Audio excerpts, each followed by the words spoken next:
Asael Espinosa spends his nights on the road delivering pizzas in Chicago. Me encanta hacer delivery porque la gente está contenta cuando llega su comida. But on some nights, he says, the longer he works, the less he makes. $4 per delivery. De casi una hora solamente he hecho 2 deliveries, que son $8. Entonces, si ustedes se dan cuenta, tal vez a lo mejor no estoy ganando ni el mínimo, tal vez. The pizzeria owner claims drivers are independent contractors, paid by the delivery, not the hour. But Espinosa says he works a scheduled shift, and that he's expected to clean and stock shelves when he's not delivering, without getting paid a dime. We've found about 24 different ways that employers steal workers. Some are pretty straightforward, some are a little more creative. Arise Chicago is a group that helps workers through the complicated process of recovering stolen wages. Often what we see with people who come to us with wage theft cases is, I feel like my employer did this because they were confident they could get away with it.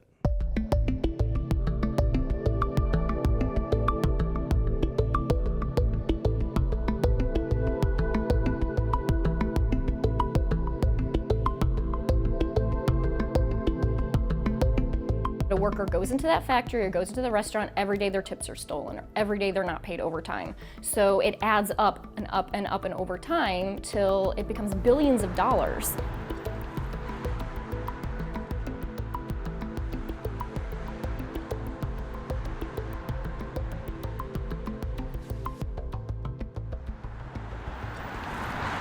Natis, escucha! Estamos en la lucha! Natis, escucha! The drivers say they tried and failed to negotiate with their boss, who declined to talk to us. So the workers are taking their fight public.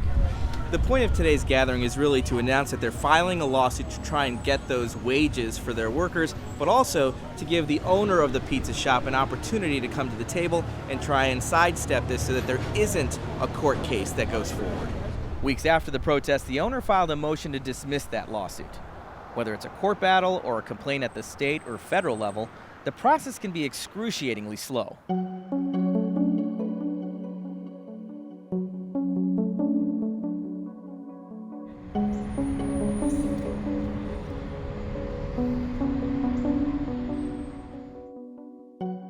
The enforcement part of it seems to be lagging. Well, that explains the magnitude of the problem. U.S. Secretary of Labor Marty Walsh told us his wage and hour division is inundated with tens of thousands of complaints each year. What do you say to people who've been waiting years to get wages that are owed to them, that have been stolen from them?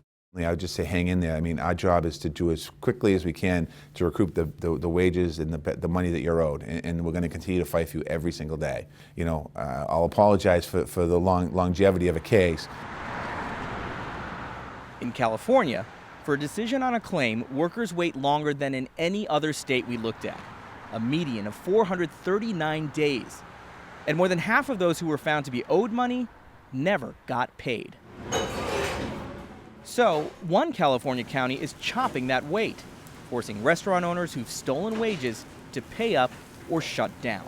We can revoke their food permit for non-compliance with some of the laws they're required to comply with, including these wage and hour laws. And that goes a step further than what existed previous to this, or what exists at the state level, right? It does, and you know, I will say we've been very fortunate because we've had 100% success rate so far in actually getting businesses who we've reached out to comply without taking that step. There's also a movement in Washington to pass a bill that would shorten wait times and increase penalties nationwide.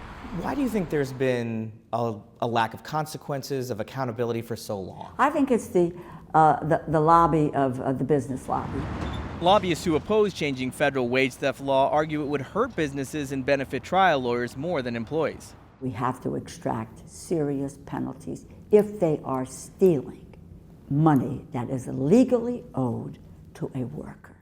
How hopeful are you that this legislation will get the support it needs to become law? It's going to be difficult. It is going to be difficult. For now, it remains largely up to the employee to monitor pay and fight for what's owed. ¿Cuánto tiempo vas a luchar? No importa cuánto tiempo se tarde, pero vamos a seguir luchando.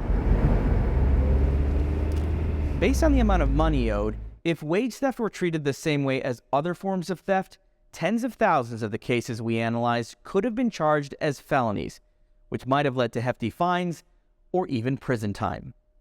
I'm Ash-Har Quraishi, CBS News.